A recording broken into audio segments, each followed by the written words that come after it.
क्या कहिएगा, पहले सरकार गिरी और उसके बाद फिर आज ईडी ने समन भेज दिया। तो ठीक है, जो भी है, ये लोग हमारे दुश्मन नहीं है। मैं फिर से क्लियर कर देना चाहता हूँ, दुश्मन नहीं है। इन लोगों के तरफ से दुश्मनी निभाई गई मेरे प्रति। चांदी के चम्मच वाले युवराज साहब का जो बात आप कर रहे हैं, ये नहीं खड़ा हो सकता। मैं उनके साथ नहीं खड़ा हो सकता, नहीं साथ नहीं खड़ा हो सकता, एकदम साथ नहीं खड़ा होऊंगा, लेकिन उनके दुख को बढ़ाऊंगा नहीं। ये इंटरनल लालू जी के लिए, सिर्फ लालू जी के लिए, उनके बच्चों के लिए नहीं। सवाल ये एक ट्वीट है जिसमें लिखा गया है कि रोहिणी आचार्य ने ट्वीट किया, अगर मेरे पापा को खरोच आया तो मेरे से बुरा कोई नहीं होगा। और एक यहाँ भी लिखा है नहीं, अपने पिताजी के लिए उनको दर्द होता है, फिर बिहार के लोगों के लिए क्यों नहीं दर्द होता है। मैं ईडी के समन पे कभी भी मैं लालू जी का या उनके परिवार का मजाक नहीं उड़ा सकता हूँ। एक कमर के नीचे और पीठ के पीछे कभी वार नहीं होना चाहिए। मेरे ऊपर फिर एफआईआर होने वाला था, लेकिन वो लालू जी ने एफआईआर नहीं होने दिया। क्या कहिएगा, पहले सरकार गिरी और उसके बाद फिर आज ईडी ने समन भेज दिया। देखिए, सरकार गिरी उस पर मैं बोल सकता हूँ, ईडी के समन पे मैं इसलिए नहीं बोल सकता हूँ कि किसी भी व्यक्ति के बुरे समय का मजाक नहीं उड़ाना चाहिए। किसी भी व्यक्ति का, मैं बुरे दौर से गुजरा हूँ और मुझे पता है कि उस बुरे दौर से जब गुजरते हैं तो कितना दर्द होता है।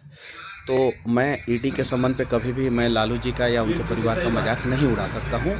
और लालू जी का ऐसे भी उम्र हो गया है, तो खैर उन्हें मेंटल या फिजिकल टॉर्चर तो खैर कुछ उन्हें नहीं करेगा, मेंटल भी टॉर्चर उन्हें नहीं करना चाहिए। मेरा जहाँ तक ये है, इस मैटर पे जो है मैं खिलाफ में कुछ नहीं बोलूँगा। हाँ, सरकार गिरा है, मैं खुश हूँ, ये बात सही है। मैंने कहा था 180 दिन के अंदर सरकार गिरना चाहिए, और मेरे कहने से हुआ है कि नहीं हुआ है मुझे नहीं पता, लेकिन मुझे इतना पता है कि सरकार 180 दिन से पहले गिर गई। उस पर मैं बोल सकता हूँ, लेकिन इस पर कुछ नहीं बोलूँगा। बिहार में भाजपा कह रही है कि भ्रष्टाचारियों का जमात है राजद, और इसी कारण से जब ईडी समन भेजी है, और इसके विपरीत ये भाजपा का अपना मैटर है। हम लोग भाजपा के नहीं हैं, हम लोग जो है राष्ट्रवादी हैं, हम लोग पत्रकार हैं, तो हम लोग जो है उन सारी चीज़ों पे बातचीत करेंगे। वो मैटर है, वो अपना है। गवर्नमेंट किसी की भी हो, सरकार किसी की भी हो, सरकार से सवाल होना चाहिए और खुल के होना चाहिए। जब तेजस्वी जी और नीतीश जी थे तब वो सरकार से सवाल किए हैं, जे लोग हैं निकले तब वो सवाल किए हैं।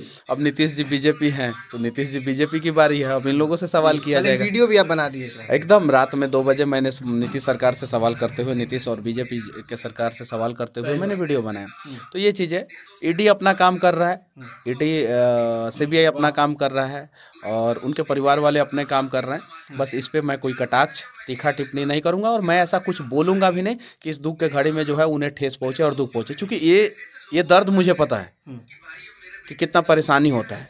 ये दर्द उनको भी पता होना चाहिए था। अगर उनको पता होता तो शायद वो मुझे परेशान ही नहीं करते। तो मैं तो भगवान से प्रार्थना करूंगा यही कि तेजस्वी जी के लिए नहीं करूंगा, कभी नहीं। लालू यादव के लिए हाँ करूंगा कि वो चारा घोटाला में जो भी था, जैसा भी था, उनको सज़ा मिला, सीबीआई कोर्ट से सज़ा मिला, वो सज़ा काटे। अब ये जो केस है उसमें वो बाइज्जत बरी हो जाए। मेरा ये इंटरनल लालू जी के लिए, सिर्फ लालू जी के लिए, उनके बच्चों के लिए नहीं है, उनके लिए। क्या कारण लालू जी के लिए आपके मन में हमदर्दी है और तेजस्वी यादव के लिए नहीं है? जब मैं कोर्ट से बाहर आया था ना, मैं एक बार, और हाजत में जब मैंने बोला था ना, वीडियो जब वायरल हुआ था, तो जहाँ तक मुझे पता है मेरे ऊपर फिर एफआईआर होने वाला था, लेकिन वो लालू जी ने एफआईआर नहीं होने दिया। अच्छा, वो नहीं होने दिया। ये सच्चाई है, सच है। अरे उन्होंने संघर्ष किया है। देखिए, चारा घोटाला हुआ था, ये बात सत्य है। सबूत हुआ, ये भी बात सत्य है। घोटाला इनके कार्यकाल में हुआ था, ये भी बात सत्य है। सजा हुआ इनको, ये भी बात सत्य है। बात खत्म। अब जो है, अब जो भी है वो पॉलिटिकली है, नॉन पॉलिटिकली है, उस पर मैं कुछ कटाक्ष नहीं करना चाहता हूँ। लालू जी का उम्र जो है 75 साल से ऊपर है।